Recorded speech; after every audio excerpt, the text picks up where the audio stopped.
श्री सत्यनारायण भगवान की जय हो।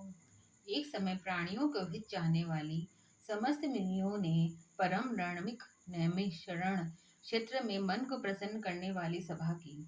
उसी समय तेजस्वी व्यास जी के शिष्य सूतक जी शिष्य गणों के सहित हरि नाम स्मरण करते हुए वहां आए।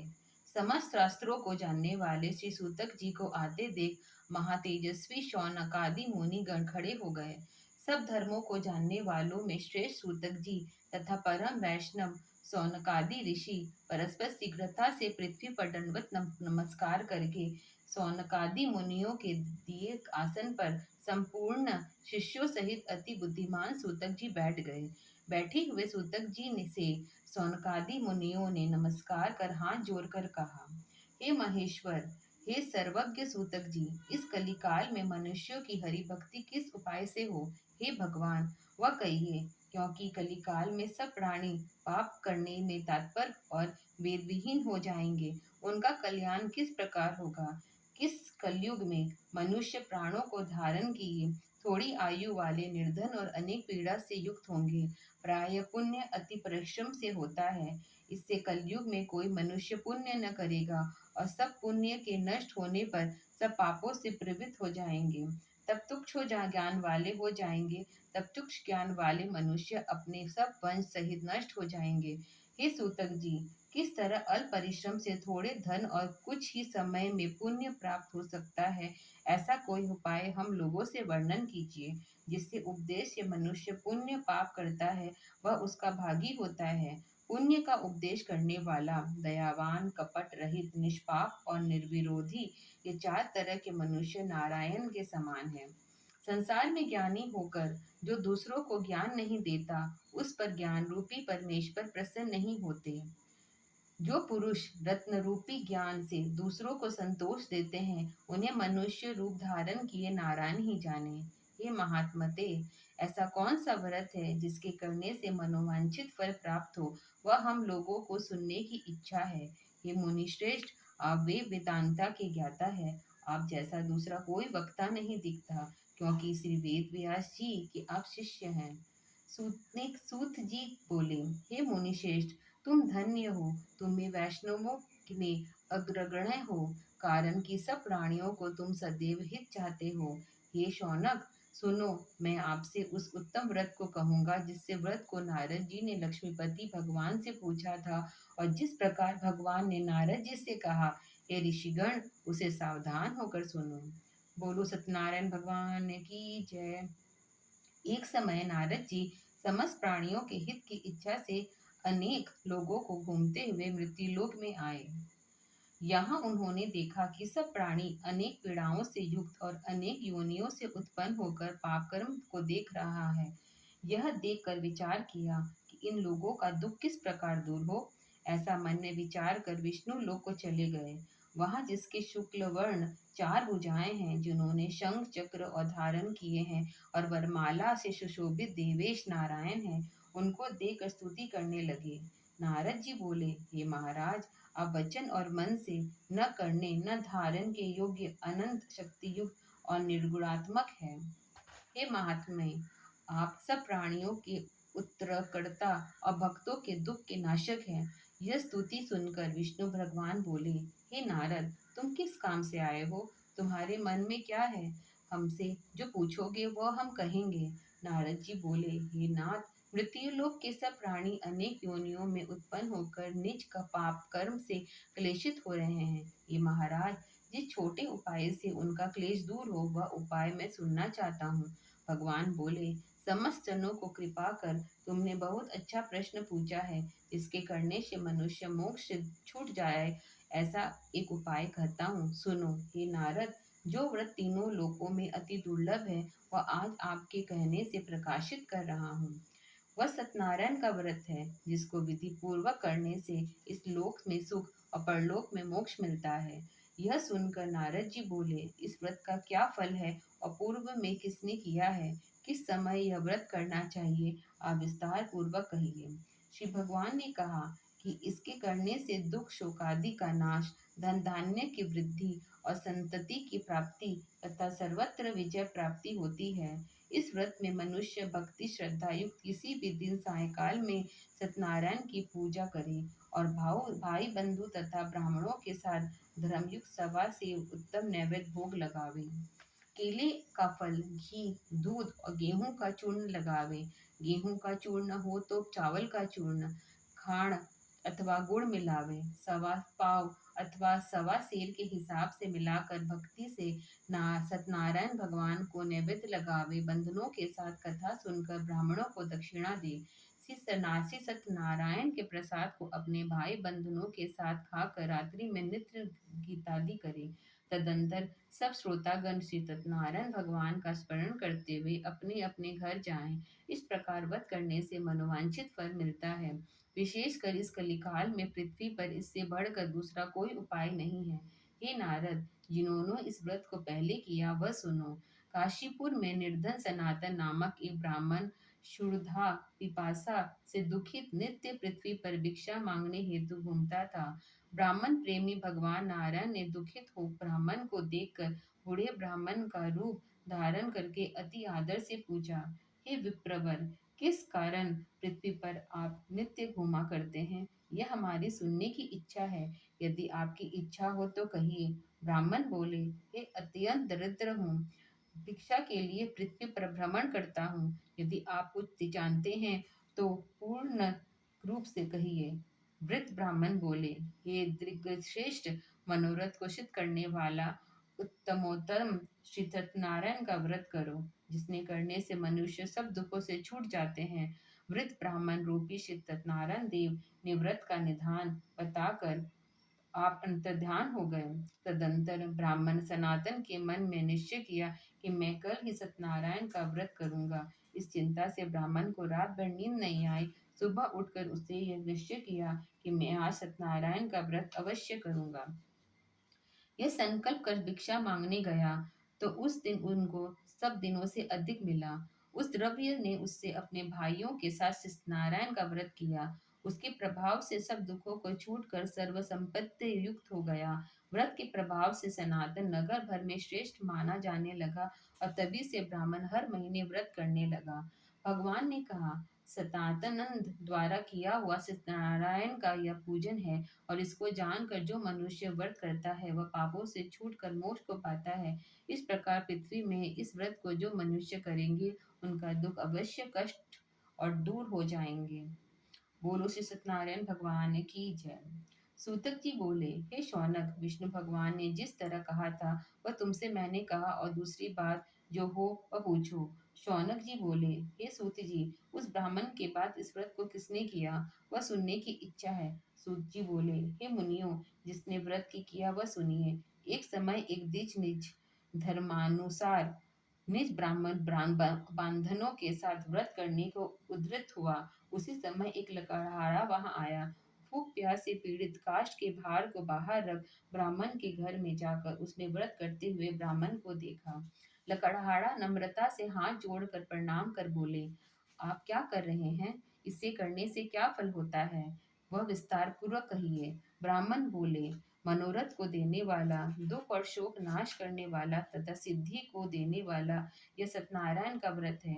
इसके प्रसाद से सब धन धान्य आदि प्राप्त हुआ है।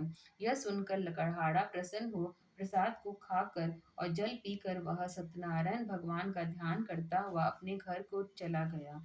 आज लकड़ी बेचने से जो द्रव्य प्राप्त होगा उसी से मैं सत्यदेव के उत्तम व्रत को अवश्य करूंगा। ऐसा मन में विचार कर उसने लकड़ी को सिर पर रखा जहाँ धनी लोग रहते हैं और उस नगर में गया। उस लकड़ी को लकड़हारे को दूना व्रत प्राप्त हुआ। वह अत्यंत प्रसन्न हो सुंदर केले के फल, शक्कर, दूध, घी, गेहूं का चूर्ण सबको सवाई से घर में लगाकर अपने भाई बंधनों के बुलाकर विधि से सत्यनारायण का व्रत किया। उस व्रत के प्रभाव से लकड़हारा धन पुत्र से युक्त हो गया। इस लोक में सुख पाकर अंत में सतलोक को चला गए। ये मुनिगण, मैं और कथा कहता हूँ, उसको सुनिए। श्री सत्यनारायण भगवान की जय। सूत जी ने कहा, राजाओं में श्रेष्ठ उत्तकमुख नामक एक जितेंद्रिय राजा था। वह सदैव देव मंदिर आया करता था। वह ब्राह्मणों को नित्य धन देकर संतुष्ट किया करता था। उनकी कमल में सदृश्य मुखवली मुग्धा पत्नी थी। वह अपनी स्त्री के साथ भद्रशिला नदी के तट पर श्री सत्यनादेव का व्रत करता था। उसी समय वहां एक बनिया आया। वाणिज्य के लिए बहुत धन से परिपूर्ण नाव को नदी के तीर पर लगाकर आप तट पर उतर गया। वह राजा को व्रत करता हुआ देख नम्रता से पूछने लगा। साधु बोला, हे राजन, आप क्या करते हैं? वह हमसे भक्ति पूर्वक कहिए, सुनने की इच्छा है। राजा बोला, हे साधु, यह अति तेजस्वी विष्णु भगवान का पूजन है, जो अपने बंधनों के साथ पुत्रादि प्राप्ति की इच्छा से किया जाता है। तब बनिया नमस्कार करके बोला, हे राजन, इस व्रत को मुझसे कहिए, यह मैं भी करूंगा, कारण कि मेरी कोई संतान नहीं है। इस व्रत से अवश्य होगी। यह व्रत की विधि जानकर अपने घर में आकर अपनी पत्नी से संतान प्राप्ति व्रत कहा। यह संकल्प किया कि जब मेरे घर संतान होगी तब मैं श्री सत्यनारायण को व्रत का अवश्य करूंगा। थोड़े ही समय में उसकी स्त्री लीलावती आनंदचित से गर्भवती हो गई। उसने 10वें माह की निर्मल एक कन्या को उत्पन्न किया। जैसे शुक्ल पक्ष में चंद्रमा की ज्योति बढ़ती है, उसी तरह प्रतिदिन कन्या वृद्धि को प्राप्त हुई। अपनी स्त्री के साथ साधु बनी एक कन्या का जाति धर्म कर कलावती नाम रखा। सूत जी बोले, सतदेव की माया से चंद्रकेतु राजा की उन दिनों बनियों को वचन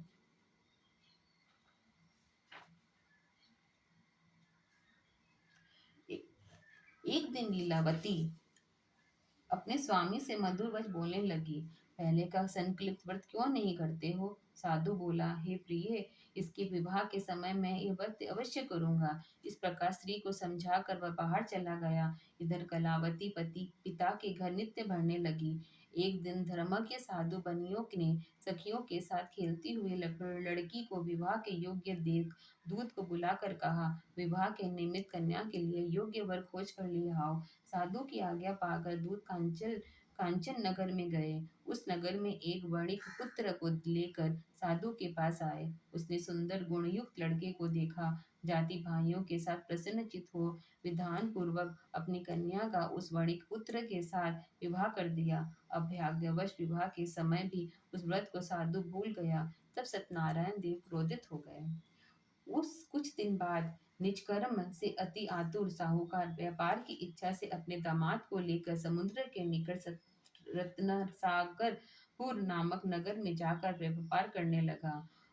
किसी समय सत्यनारायण स्वामी ने साधु को प्रतिज्ञा से भ्रष्ट देख उसको साप दिया कि तेरे ऊपर बड़ा भारी दुख पड़ेगा। उसी दिन चोरों ने राजा के धन को चुरा अपने पीछे देखते हुए साधु की दिशा को चले। दौड़ते हुए राजा के दूतों को आता देख डर कर धन को यहाँ ही रख कर आप छिप गए। राजा के दूतों ने साधु के निकट आकर राजा के धन को देखा तो साधु को बांध दिया। आनंदित हो राजा के निकट ले जाकर बोले, हे राजन, दो चोर लाए हैं, इनके देकर आज्ञा दीजिए। राजा साधु को देकर अविचार की आज्ञा दे दी। फिर उसे भूख बांध कर बंदी खाने में बंद कर दिया। सूतर जी बोले, सतदेव की इस माया को चंद्रकेतु राजा ने उस दिन दोनों बनियों को वचन से कुछ भी न सुना और न कुछ धन ही दिया। श्री सत्यनारायण के शाप से साधु दामाद के घर में स्त्रियां भी बल्कि दुखित हो गई। चोरों ने भी उनका धन छीन लिया था। आधे व्याधि से पीड़ित और भूख प्यास से लीलावती अन्न की चिंता से घर घर घूमने लगी और कलावती कन्या को नित्य ही घूमने लगी। एक दिन रात को भूख से दुखी कलावती एक ब्राह्मण के घर में गई। वहां सत्यनारायण का व्रत को देख तथा कथा को सुन निज मनोरथ को मांगी और प्रसाद को खाकर कुछ रात गए अपने घर को आई। तब लीलावती अपनी कन्या को धिकारने लगी, हे पुत्री, इतनी रात में तू कहाँ रही? तेरे मन में क्या है? तब कन्या माता से सत्य वचन बोली, हे माता, मनोरथ को परिपूर्ण करने वाले श्री सत्यनारायण के व्रत को ब्राह्मणों के घर में देखी हूँ। लीलावती कन्या कलावती का वचन सुनकर श्री सत्यनारायण के व्रत को करने के लिए उद्यत हुई। पतिव्रता साधु की स्त्री अपनी कन्या सहित बंधु बांधनों के साथ सत्यनारायण के व्रत को किया। उसने सत्यदेव के सिंह दिव्य वर मांगा कि हे सत्यदेव, हमारे पति व दामाद जल्दी से घर आवे। मेरे पति व दामाद के अपराध को आप क्षमा करने योग्य है, अतः क्षमा कीजिए। इससे सत्यनारायण स्वामी संतुष्ट हो गए और चंद्रकेतु राजा को सपन दिखाया कि हे राजन, कल सवेरे ही सज्जन बनियों को छोड़ देना और उनका धन जो लिया है उसको दे देना, नहीं तो हम धन पुत्र के सहित तेरा राज्य नष्ट कर देंगे। यह बात राजा ने कहकर सत्यनारायण प्रभु अंतर्धान हो गए। प्रातःकाल के समय राजा निज जनों के साथ सभा में उपस्थित हो मंत्रीजनों को यह अपना स्वप्न सुनाकर कहा, बांधे हुए बन्नियों को शीघ्र छोड़ दो, ऐसा आदेश किया। यह सुनकर दूत लोग बन्नियों को बंदी खाने से छुड़ाकर राजा के निकट लाए और बन्नियां और विनय युक्त वचन बोले, हे महाराज, हम दोनों बन्नियों को बंधन से छुड़ा कर लाए हैं, आप आज्ञा कीजिए। इन दोनों के महाराज चंद्रकेतु को नाम नमस्कार कर पूर्व वृत्तांत कर स्मरण करते हुए राजा चंद्रकेतु ने साधु तथा दामाद ने कुछ नहीं कहा। वणिक पुत्रों को देखकर राजा आदर से बोले, अभाववश तुमको बहुत दुख हो मिला, अब आप लोग भय न करना। इस प्रकार राजा ने कहकर उन दोनों के हाथ पैर की हथकड़ी बेड़ी कटवा कर मोक्ष कर्म कराया। फिर वस्त्र और आभूषण आदि देकर बनिए को अत्यंत संतुष्ट किया। पहले जितना धन दिया था उतना दूना धन देकर कहा, अब आप अपने घर को जाइए। दोनों बनियों को राजा को नमस्कार कर कहा कि आपकी कृपा से घर जाते हैं। सूत बोले, साधु भगवान को मंगलाचार पूर्वक पूजा कर ब्राह्मणों को धन देकर निज नगर को चला। कुछ दूर जाने पर श्री सत्यनारायण देव ने वैश्य के मन की बात जानने के लिए पूछा कि तुम्हारी नाव में क्या है। मनजन बनियों ने हंसकर कहा, दंडीजन, ये क्यों पूछते हो कि क्या धन लेने की इच्छा है? मेरी नाव में तो लता पत्रादिक है। तब दंडी ऐसे वचन सुनकर बोले कि तेरा वचन सत्य हो। ऐसा कहकर आप समुद्र के पास बैठ गए। दंडी के चले जाने पर नित्य क्रिया कर नाव को उत्तम उठा देख साधु को आश्चर्य हुआ। जो ही उसने नाव के लतादिक देखा, त्यों ही मूर्छित होकर प्राप्त भूमि पर गिर गया और सचेत होकर अति चिंता करने लगा। साधु ने दामाद से बोला कि व्यर्थ क्यों शोक करते हो, उन्हें दंडी महाराज ने शाप दिया है, वे सब कुछ कर सकते हैं, ये संशय नहीं। इसलिए उन्हीं के शरण में चले, क्योंकि मनोरथ उन्हीं से सिद्ध होगा। साधु दामाद के वचन सुनकर दंडी के पास गया और दंडी को प्रणाम कर भक्ति से देकर वैश्य आदर युक्त वचन बोला, जो मैंने आपसे कहा वह आप अपराध को क्षमा कीजिए। यह कहकर बारंबार नमाज कर शोकाकुल हो गया। तब दंडी उसको सोते हुए देखकर बोले, रो मत, तेरे मेरे वचन को सुन। तू मेरे प्रभु पूजा से सदा मुख फेरे रहता है और मेरी इच्छा से यह दुर्बुद्धे तुझे बारंबार दुख मिला।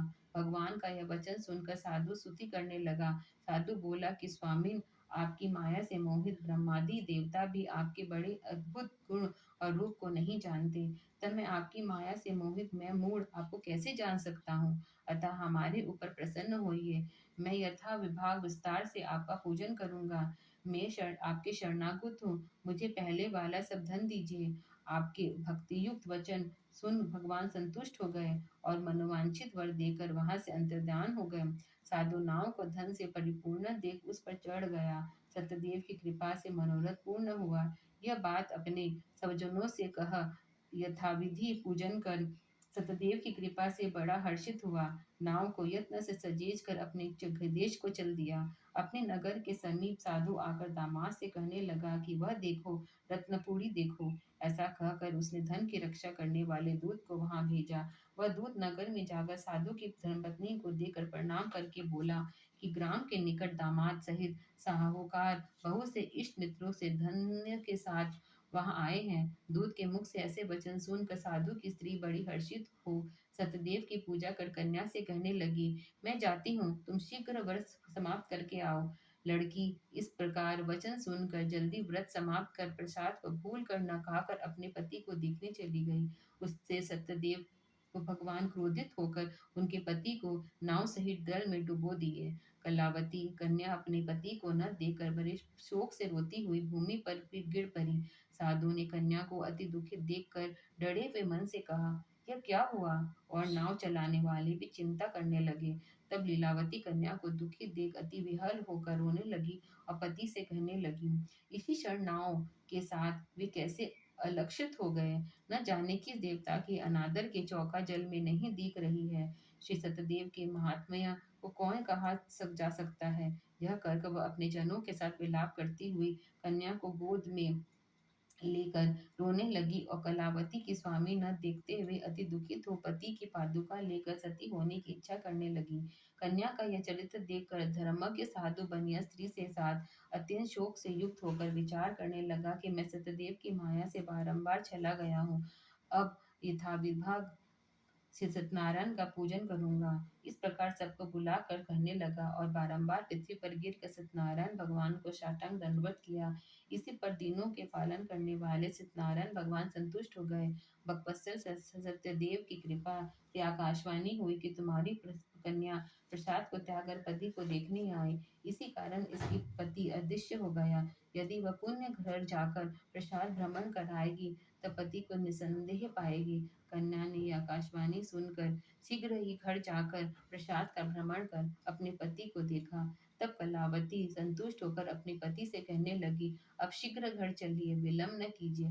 कन्या के वचन सुनकर साधु दामाद सही संतुष्ट होकर धनों के साथ अपने घर को गया। उस दिन के वह हर महीने और संक्रांति के विधि पूर्वक सत्यदेव की पूजा करने लगा। इस तरह सुख प्राप्त कर वह अंत में सत्यलोक में चला गया। फिर सूत जी कहने लगे कि हे मुनिश्रेष्ठ, हम आपसे और भी कथा अब कहता हूँ। ओम नमो भगवते वासुदेवाय नमः।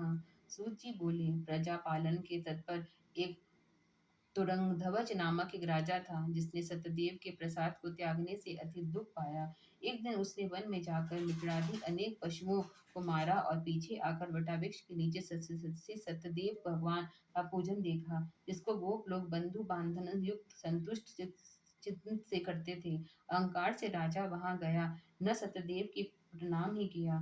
जब वे गोप राजा को प्रसाद देने लगे तो राजा ने प्रसाद को नहीं दिया। तब वे गोप लोग प्रसाद रखकर चले गए। राजा ने प्रसाद का अनादर किया। इस तरह प्रसाद का अनादर करने के उसे अति दुख पाया। उस राजा के 100 पुत्र थे, वे मर गए और धन धान्य भी नष्ट हो गए। तब राजा ने अपने मन में विचार किया कि सत्यदेव ने ही मेरे धन नष्ट किया है, इसलिए मैं वहीं जाऊंगा जहाँ सत्यदेव की पूजा होती है। यह विचार कर वहां से अहीरों के साथ भक्ति श्रद्धा युक्त होकर विधि से अपने सत्यदेव की पूजा किया। तब सत्यदेव ने प्रसाद में धन पुत्रादि युक्त हुआ और इस लोक में सुख पाकर अंत में सत्यलोक को गया। जो प्राणी अति दुर्लभ इस सत्यदेव के व्रत को करता है और भक्ति युक्त होकर पवित्र फल देने वाली कथा को सुनता है, उसको सत्यदेव के प्रसाद से धन धान्य अधिक प्राप्त होता है। दरिद्र धन पावे, कैदी छूट जावे, भरत भय से छूटे, इसे कोई संशय नहीं। इस पुनीत व्रत के करने से प्राणी सदा सुख पाकर अंत में सत्यदेव के लोक में जाता है। सूत जी कहते हैं, हे विप्रो, मैंने सत्यनारायण के व्रत को आपसे जो कहा है, इसके करने से मनुष्य सब दुखों से छूट जाता है। विशेषकर सत्यदेव की पूजा कलिकाल में फल देने वाली है। इन्हीं को कोई काल, कोई सत्य, कोई परमेश्वर, कोई सत्यनारायण और कोई सत्यदेव कहेंगे। सत्य रूपी विष्णु सनातन के युग में अनेक रूप धारण कर सबको मनवांछित फल देने वाले होंगे। हे मुनिश्रेष्ठ, जो प्राणी इसको पढ़ता या सुनता है उसे संपूर्ण पाप सत्यदेव के प्रसाद से नष्ट हो जाते हैं, इससे कोई संशय नहीं। ओम नमो भगवते वासुदेवाय नमः।